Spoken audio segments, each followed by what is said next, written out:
वो प्यार नहीं था। सच्चा प्यार इससे साबित नहीं होता कि आप कितने लंबे समय से एक साथ हैं।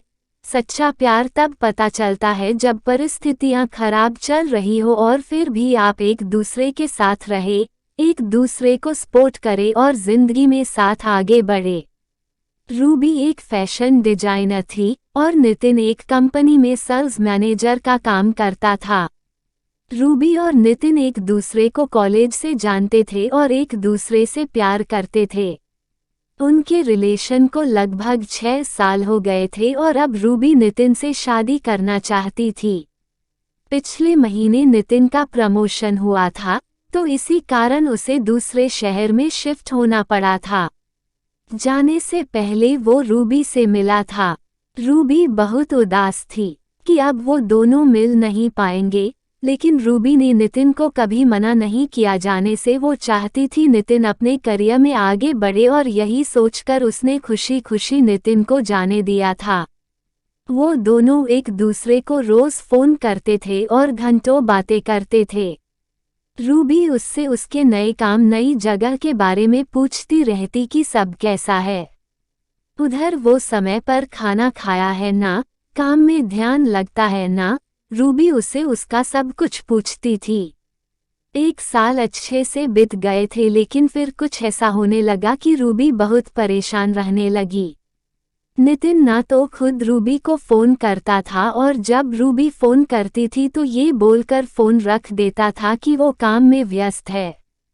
रूबी को समझ नहीं आ रहा था कि नितिन ऐसा क्यों कर रहा है। भले कितना भी काम हो, 5 मिनट तो मुझसे बात कर ही सकता है। 1 महीना ऐसे ही चला गया। फिर रूबी थक कर नितिन को फोन करना छोड़ दी और नितिन तो अब उसे खुद से फोन करता ही नहीं था। कुछ दिन ऐसे ही बीत गए तो रूबी ने खुद फोन किया नितिन को। उसने फोन नहीं उठाया। रूबी ने उसे 4-5 बार फोन किया, फिर भी उसने फोन नहीं उठाया और ना ही उसने बाद में खुद रूबी को फोन किया। रूबी बहुत परेशान हो गई। वो सोचने लगी कि सच में नितिन काम में व्यस्त रहता है कि कुछ और बात है। कुछ दिनों बाद रूबी अपने काम से छुट्टी लेकर नितिन को बिना बताए उससे मिलने चली गई। रूबी को नितिन का पूरा पता मालूम था कि वो कहाँ रहता है। रूबी रात के समय नितिन के घर पहुंची थी। उसने देखा कि नितिन के घर पर ताला लगा हुआ था। उसने नितिन को फोन किया, लेकिन हमेशा की तरह नितिन ने रूबी का फोन नहीं उठाया। फिर रूबी ने नितिन को मैसेज किया कि मैं तुम्हारे घर के बाहर खड़ी हूँ, तुम कहाँ हो। थोड़ी देर बाद नितिन ने फोन किया और उसे बहुत डांटा कि तुम बिना बताए क्यों आ गई इधर, किसने बोला था तुम्हें इधर आने के लिए, और फोन रख दिया। उसने रूबी की कोई बात नहीं सुनी। रूबी उसके घर के बाहर ही बैठी रह गई कि शायद नितिन को ऑफिस में बहुत काम हो और मैं बिना बताए आ गई, इसलिए वो गुस्सा हो गया और वो उसके घर के बाहर ही बैठ के उसका इंतजार कर रही थी। सफर में रूबी बहुत थक गई थी और उधर बैठे बैठे रूबी की आंख लग गई और वो सो गई। सुबह उसकी आंख खुली तो उसने देखा कि नितिन अभी तक घर नहीं आया।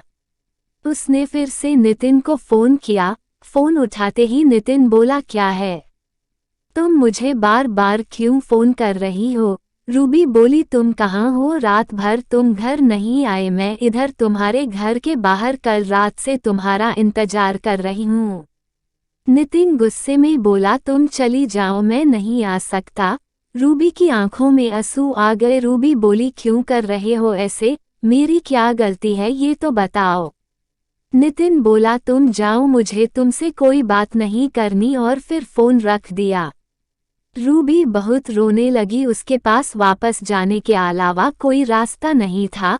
वो अनजान शहर में नितिन को कैसे और कहाँ ढूंढती।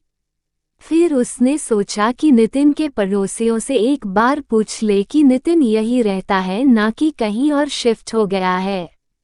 उसने पूछा तो उसे पता चला कि पिछले 1 महीने से नितिन यहाँ रहता ही नहीं है।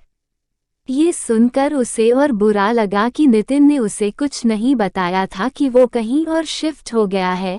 पहले नहीं बताया था ठीक है, लेकिन अब जब मैं यहाँ आ गई हूँ फिर भी उसने कुछ नहीं बताया और ना ही मिलने आया। वो वहाँ से अपने घर लौट गई।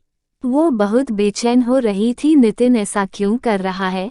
वो नितिन को फ़ोन और मैसेज करती थी लेकिन वो ना तो फ़ोन उठता और ना ही मैसेज का रिप्लाई करता था। कुछ 15 दिनों बाद नितिन का फ़ोन आया। रूबी अपने ऑफिस में थी। उसने तुरंत फ़ोन उठाया और ऑफिस से बाहर निकली बात करने के लिए।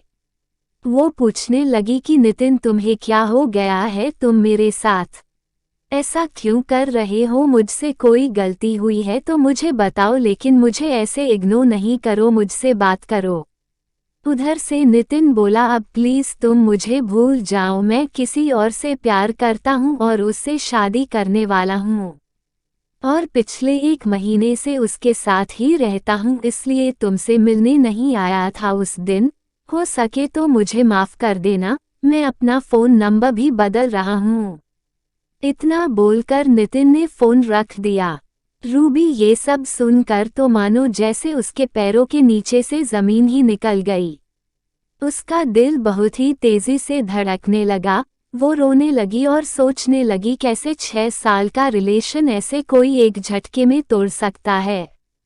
वो उसी वक्त ऑफिस से घर चली गई। वो बहुत रोई और फिर नितिन को फ़ोन करने लगी कि नितिन ऐसे नहीं कर सकता, वो मुझे छोड़कर नहीं जा सकता।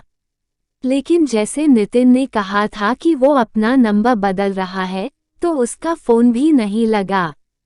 रूबी डिप्रेशन में चली गई थी। वो 15 दिनों तक ऑफिस नहीं गई। उस रोज़ ऑफिस से फ़ोन आते थे। आखिर में उसके बॉस ने उसे बोल दिया कि ऐसे ही कुछ दिन और चला तो उसे अपनी नौकरी खोनी पड़ेगी। फिर कुछ दिनों बाद रूबी ऑफिस जाने लगी, लेकिन काम में उसका ध्यान नहीं रहता था। 5 महीने हो गए उस बात को। अब रूबी धीरे संभल रही थी। नितिन ने फिर कभी रूबी को फ़ोन नहीं किया, ना रूबी ने फिर कभी उसे फ़ोन किया। ऐसी ही और कहानियाँ सुनने के लिए चैनल को सब्सक्राइब करें, लाइक करें और कमेंट करके ज़रूर बताएं आज की ये कहानी कैसी लगी, ताकि ऐसी ही और कहानियाँ आप लोगों के लिए ला सकूं। धन्यवाद दोस्तों।